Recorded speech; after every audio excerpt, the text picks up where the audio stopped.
कालचा सगळा प्रकार कळाला। आंबेवाडीतल्या बाईचा सुद्धा मला फोन आला होता या सगळ्या प्रकाराबद्दल।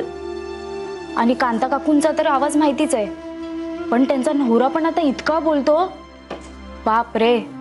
मला तुझ्या बहिणीचं खूप वाईट वाटतं, पण जाऊ दे, तू नको टेन्शन घेऊ। तुम्ही आपल्या घरातले जावई आहात, प्रामाणिकपणे जर चूक कबूल केली तर सगळे तुम्हाला माफ करतील, तुमची मनस्थिती परिस्थिती सगळं काही समजून घेतील। पण जर तुम्ही चूक कबूल नाही केली तर माझे बाबा नाहक बदनाम होतील।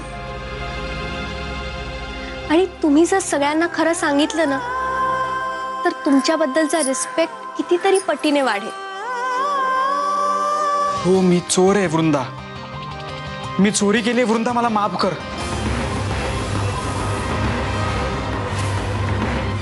चोर असना प्रसाद, मग ह्या गुन्ह्याची शिक्षाही तुला होणारच। मी सांगू बाबांना जे काय खरं आहे ते सगळं मी सांगून टाकते। नाही नको वृंदा, मला एक संधी दे, मी आयुष्यात परत कधीही चोरी करणार नाही। मला एक संधी दे वृंदा, प्लीज वृंदा, माझं ऐक वृंदा। वृंदा, मला मी हात जोडते तुझ्या समोर,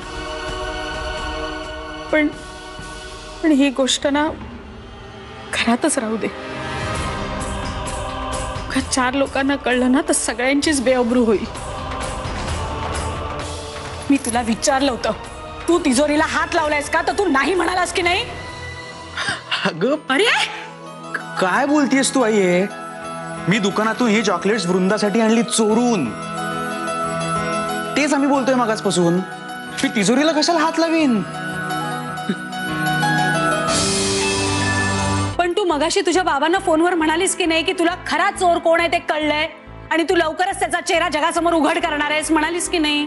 हो आई, मी म्हटलं होतं, पण तुम्ही काळजी करू नका, आता तसं काहीही होणार नाही। कारण खरा गुन्हेगार स्वतःच सगळ्यांसमोर येऊन गुन्हा कबूल करणार आहे। चावी कोणाची आहे? अरे ए काय चाललंय अलंकार? काय नाही, चावी सापडली हो, शेजारच्या बाबांच्या शर्टाच्या खाली होती, त्यांचीच असेल, देऊन येतो ना। नाही मी देतो, तू जा जा। डॅडी झालं का? चला आपणच किल्ली द्यावी बाबूला, तेवढं त्याचा राग शांत होईल। माझ्या तिजोरीची डुप्लिकेट चावी बाबूच्या खिशातून पडली।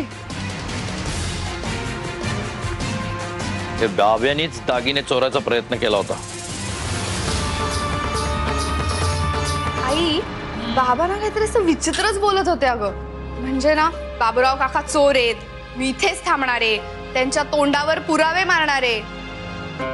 आणि आता पण मी आले नाही तर ते अजूनही तिथेच उभे आहेत अगं। काय पुरावे? कसले पुरावे? काय बोलतेस प्राची तू? मला पुरावे वगैरे काही माहिती नाही रे। माझ्यामुळे फसली गेलीस ना तू? फसली? अगं काय बोलतेस तू हे?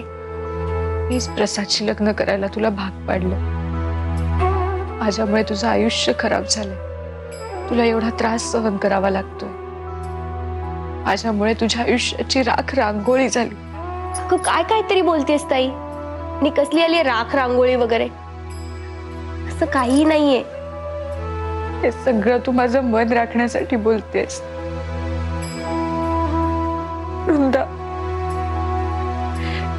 जमलं तर मला माफ कर। अगं ताई काय काहीतरी बोलतेस तू, मी खरंच सुखात आहे ग, टेन्शन घेऊ नकोस। बाबूरावनी डुप्लिकेट चावी केली होती आणि आपल्या घरामधले दागिने चोरायचा प्रयत्न त्यांनी केलेला आहे। आणि आता जर त्याला थांबवलं नाही ना तर तो असाच सोकावेल आणि पुन्हा परत चोरीचा प्रयत्न करेल। अरे मला खोटं ठरवत होतात ना सगळेजण, आता पुरावा सापडला हे लक्षात ठेवा। अहो बाबा, पण ही चावी आपल्याच तिजोरीची आहे, कशावरून? नाही मला वाटतं काहीतरी गैरसमज झालाय। गैरसमज माझा? हे बघ बघ बघ बघ, ठीक आहे, ही बघ डुप्लिकेट चावी, हा, आणि ही आपल्या दुकानाची ओरिजिनल। बघ एकदा आहेत ना सारख्या, तपास कर।